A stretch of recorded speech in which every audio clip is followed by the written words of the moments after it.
Hello YouTube, this is Morgan Airspeed Prime here with my next Boruto anime review. This one's going to be for episode 291 as we continue the Code arc here. But with this video, I also want to have a bit of a discussion on the recent big Boruto kind of hiatus official announcement. So we'll discuss that once we're done with the review, because that's kind of really big news for Boruto anime stuff, and just Boruto in general, I think. But anyway, this episode. So, in a way, because of the other news, we know that we're going up to 293, and then we're going to be like pausing. There's not going to be any Boruto anime for quite a while. So this is like the third last episode, with 2 more still to go.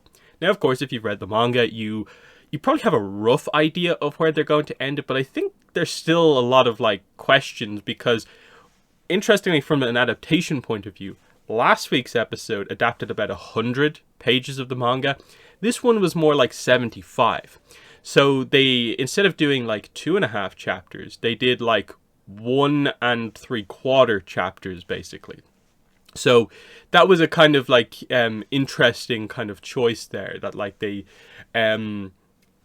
slow down the pacing a little bit, and that's because, of course, in the manga, you fly through the action scenes really, really, really quickly, whereas they take time when done in animation. So they kind of, that gave us a little bit of a focus, because they actually like kind of went for it with the action that we got in this episode.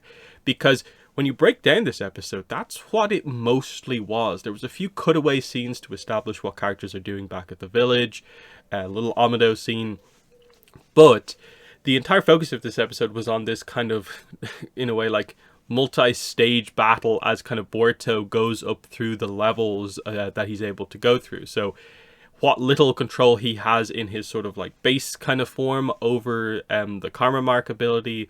Then we go into the so-called True Essence Karma Mark, where it is Boruto actually kind of tapping into the legacy of skill of the Otsutsukis, that kind of flowing through him, the kind of like avatar state almost aspect of the Otsutsuki, because they just over the generations have kind of piled up so much experience in evolving themselves, that can kind of be channeled through the karma as well. And then we, of course, eventually build up to full-on Momoshiki actually comes out again, and that's a whole other level kind of entirely. The power level goes way up, and we just have this giant fight scene. So they've obviously shown us that in animation, Code's claw marks make for some very, very clever and fun scenes, as he can just at will just put a claw mark out, fall into it, come out somewhere else, and that's very, very cool. It definitely plays into a little bit of one of the cooler things they always do in the anime is whenever Sasuke does his kind of switcheroo technique, and that's always super nice to see in the anime. And I think it's a very similar thing here with Code. And again, you have to keep in mind, this is Code still somewhat depowered, limiters still on Code.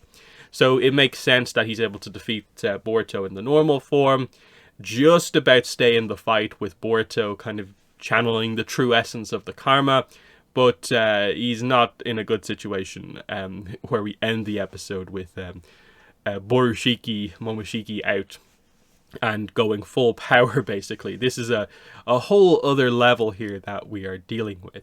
And I did like the way it was showcased. And again, this is a very accurate adaptation to the manga. But I'm never a huge fan of the way the manga presents the fight scenes in a way. So, you know, the animation really helps to bring what ends up actually being quite nice choreography, but it almost doesn't come across that way at times in the manga outside of like a few sequences. But it's all very, very, very nicely done here, as you see the difference between sort of the initial Boruto mainly taking advantage of sort of like ninja trickery with a little bit of a kind of power boost to do some nice combos that kind of keep Code on his toes, but Code is mostly still in control. Then we get the explanation of the kind of true essence, and he forces this to sort of come out of Boruto, But it's obviously revealed that Boruto is actually able to control it.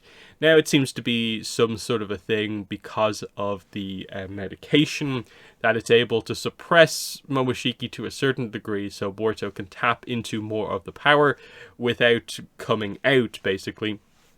And straight away, what you see here is Boruto still has the kind of ninja trickery, but now he's just so much like faster, dynamic in the fight scene. You can tell the sort of experience level of him as a combatant here has gone way up, and so he is able to push Code to quite a large degree. And it goes from sort of Code almost mocking Boruto initially to, oh, he's actually having to dodge properly here, but he can still stay in the fight. But then eventually we get to Boruto has his quote-unquote, the heart attack moment, I suppose, where it just appears that like this is tapping into a little bit too much energy for him, collapses to the ground, and we get time stops. We get our big Momoshiki scene where he again talks to Boruto.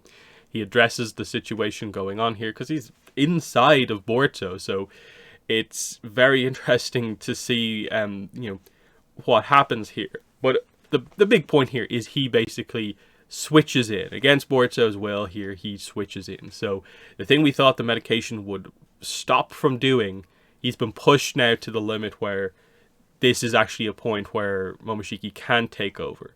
Boruto has gone too far, and now Momoshiki can take over. And again, you notice that the horn is there, and straight away the power level just goes from like here to just like way up there. The giant Rasengan that's like 1,000,000 times bigger than anything Boruto has done in the fight so far. It's an amazing demonstration of just like the levels going like way up beyond what we were really expecting. And that's basically the point at which the kind of like, the chapter kind of ends basically for this, is just, where the episode ends with the idea of, okay, what's Code going to do now with Borushiki kind of in charge. That's, effectively the kind of point that we got in this chapter. So kind of interesting, stuff to see kind of where we're going to go from here. Now, obviously, from the manga, you know exactly where we're going. But it's going to be interesting to see how much of each episode they do. With 2 to go until this break that we're going to be getting. What exactly are we going to exactly do in the next episode? I'm assuming it's actually going to be the next episode, 292, that will be more of the super, super crazy impressive animation, because this content coming up like immediately next is the big kind of like action set piece. And then I'm assuming the chapters that the 293, the kind of like ending episode will cover, will have to be more of kind of like our epilogue going into break. It depends how they do it, because they're ending on a kind of bit of a weird moment in a way. So we will discuss that in just a minute. But on the other side of the episode, quickly before we go into the hiatus discussion, Naruto and Shikamaru are both heading out to the battlefield. Naruto is going to use Sage Mode as his big thing here, which I like the reference there, because that is like a skill that you think like, yeah, if he doesn't have the raw power, Sage Mode is sort of where his kind of like speed and sensory stuff is amplified to the best case. So this is the kind of like, in a way, safest in a way skill for him to use. And we get the reveal that he's actually trained over the years to learn to use Sage Mode for a longer amount of time. But he still has multiple clones there to extend the timer even more. So there shouldn't really be too much of a limit here. But the thing here is that Sage Mode in this arc doesn't end up really like doing all that much. It's a cool moment where he turns on the Sage Mode eyes, like right as he says confidently to Himawari that he will bring both Boruto and Kawaki back. And the idea being like, can he keep that promise given the intensity of the fight that's actually going on? I like that we did get the Hinata moment of her wanting to come out and help, but Naruto pointing out that no, it is not a good thing for Himawari if basically both her parents try to go out onto this battlefield, and that is the reasonable thing. Ultimately, there is the Sumire and Amado scene where we see Sai kind of basically relaying to Amado what's going on, and Amado just kind of you wouldn't say quite. I'd say the best way to describe it, he's kind of losing his composure a little bit and kind of like muttering to himself. And Sumire is the one watching very closely. That's like, come on, Kawaki, you know, do it. This is what the kind of plan was for. So there's something going on with Amado that they're building up to here, because, you know, Kawaki is there with Boruto, but he is so underpowered compared to everyone else in that battle that he's just there to kind of just assist Boruto rather than truly play a big role in the fight himself. So, you know, that's a big point as well. But yes, let's then do the second half of the video discussing the big announcement, and that is, of course, that Boruto Next Generations Part 1 will be ending with episode 293.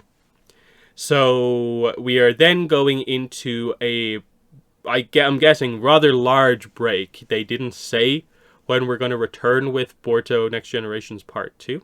They did announce that Part 2 is kind of in planning, in production, and will be coming, but we don't know when.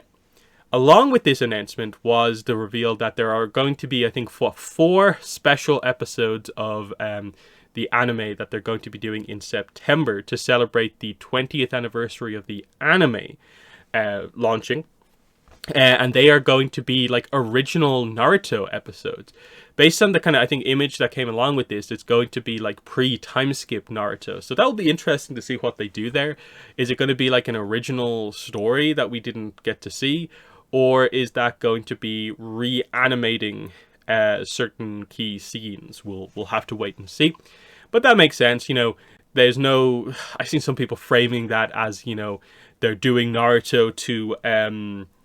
because they're so lacking in confidence with Boruto that they've quote-unquote cancelled Boruto to do Naruto. But it's not that. Like, they're doing 4 special episodes for the anniversary. Now, the big thing there is sort of like, okay, they're announcing that kind of quite far in advance. Does that mean the hiatus for the anime is going to go on as long as that? That those episodes might lead us into the part 2? But that pretty much makes it so that the Boruto anime is on hiatus from basically April to October. That would be kind of crazy, but it's probably what they need to do. I think a lot of the rumors about this hiatus that we got ahead of time were that a lot of the, I think, production staff and stuff like that were wanting, basically, I think we need to take like 6 months. We need to take a good few months off for kind of scheduling purposes to get this thing back on track. Because this needed to happen. Like they just, I don't think, could continue on like this, because they're getting way too close to the manga content. Now, I don't think that is necessarily a priority or really too much of a focus for why this has actually happened. I think this is completely down to kind of production scheduling stuff, and especially with like Studio Pierrot doing like the Bleach anime again now, it felt like, especially last year, things had just kind of reached a crisis point when it came to production on this show, of just people not having long enough to actually do their work on the animation. And to avoid the show just, I think, crumbling under its own schedule, they have had to make this choice to just take a break, to better plan out over the next couple of months what they want to do. The other factor is that they are getting awfully close to the manga. That, you know, where we're going to end in just 2 more episodes, I'm guessing is going to be somewhere in the range of chapter 68 or 69. Now, I don't know exactly how that's going to work. Are they going to end it on a cliffhanger going into the next part? Because there's obviously no way they can get to what would be the natural part 1, part 2 breakpoint, which is the Boruto time skip, which we know we're going to get eventually. But even in the manga, we are still not at that point just yet. And we are probably still 4 or 5 months away at the earliest from getting to the time skip. And I don't think they necessarily had the content to get there. And that is potentially a factor. Like, this is not the opportunity, this is not the time to do more sort of anime original episodes, because you are right in the middle of a sequence that you don't really have too much of a space to work with to just stop things to do anime originals. So I guess in some ways this is just the forced stop point that they sort of have to have. They'll end on, I guess, the biggest moment that they can, as some sort of a cliffhanger going into part 2.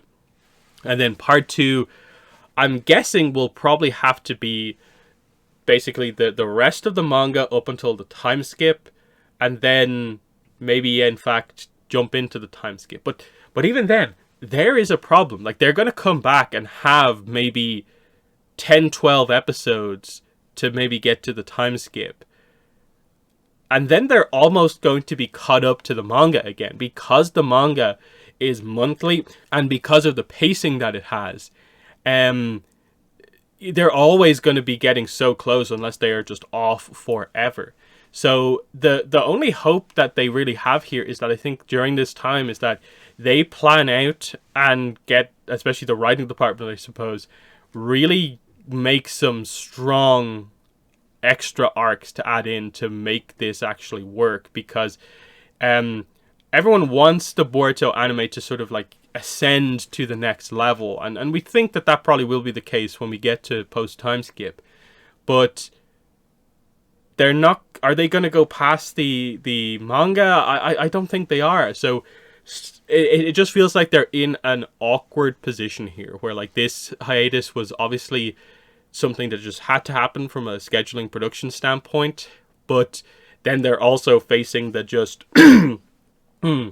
the manga content scheduling issue as well, which is like a separate thing, but also kind of valid in all of this as well. And it's just very kind of messy overall. I hope that it will work out well, but you know, it's an awkward situation. Like, of course, you'll note the way the announcement's very positive about this. They don't say that it's a scheduling problem issue. They're literally just saying, from a marketing perspective, they're just kind of rebranding it like part 1, part 2, because that's the best way to do a positive spin on the idea that you're going to be taking your previously weekly show off the air for like potentially up to half a year. Like they're doing the best they can to not just full on announce that, like, yeah, things got bad, we had to take a break for a long time. But it hopefully should help things get back on track. And, you know, you expect when the show comes back, we'll see a quality improvement, but maybe not the one that people want, because everything points to the fact that when we come back, we're just coming back to the exact same schedule. We're going to still be weekly. We're still going to be basically, I suppose, 50 episodes a year. Unless there's something very surprising that I think happens in the next couple of months and they really change the format of the show behind the scenes. I'm not sure if we're ever going to see the leap that I think most people truly want. And that is probably to make it a little bit more seasonal. Maybe jump from doing from doing like 50 episodes a year to maybe more like 25, and just make them better episodes overall, rather than everything hinging on the, say, like 4 or 5 episodes a year where you just go all out with them, which are cool when you get those episodes, but I think people would prefer that sort of like quality be spread out a little bit across all the episodes, rather than just condensed into the one giant amazing section. But yeah, it's an awkward situation that the Boruto anime is in. That's my general kind of perception on it at the moment, is just that, yeah, this is not ideal. I don't think the probably high ups in the production committees or whatever necessarily wanted to do this, but I think they probably realized that things were going to probably get to a point where they would be like delaying episodes, or else putting out very, very substandard episodes because of like rushed work and stuff like that going into them. And I think they don't want that. They don't want to have to deal with that level of backlash. So they're actually taking, I think, the kind of responsible decision, I suppose, for the franchise to just take a break for a while. So yeah, it does mean that like in 2 weeks, one of my longest running kind of series on my channel is going to be gone for a while. That's pretty crazy to think about because I'm so used to just like pretty much every Sunday review the Boruto episode, apart from the like once or twice a year where there is actually a break. That's kind of just interesting to think about that. Like there won't be a Boruto episode for a long, long time. And then what we'll come back and we'll have some special Naruto episodes. And then eventually Boruto will come back. But we're going to be coming back with the launch of part 2 to just do the direct continuation. Like, I wonder what way they're going to do that. Is it going to be like, is the next episode after, like, is it going to be episode 294? Just with the subtitle part 2? Or are we going to start again with episode 1 and we're really going to be like Next Generation's part 2, episode 1? I don't know. But because, like, that's the thing. I suppose that titling doesn't really mean anything. That's their way of being like, you know, we're putting more planning into the next stage, so it's going to be even better, when it probably doesn't really mean that much. So, yeah, in the comments, let me know what your thoughts were on the episode, but also I think especially, and probably in a way more notable than even the episode itself, is just, you know, what are your thoughts on what's happening with the anime, what they're doing here? What do you think this will result in? What episode, I suppose, what chapter do you think they're going to end on here for 293? And how long are we on break for? What's part 2 going to be when we come back? What do you think the plan is here? That's the big question. But yeah, that's been the video. Thanks for watching, and bye.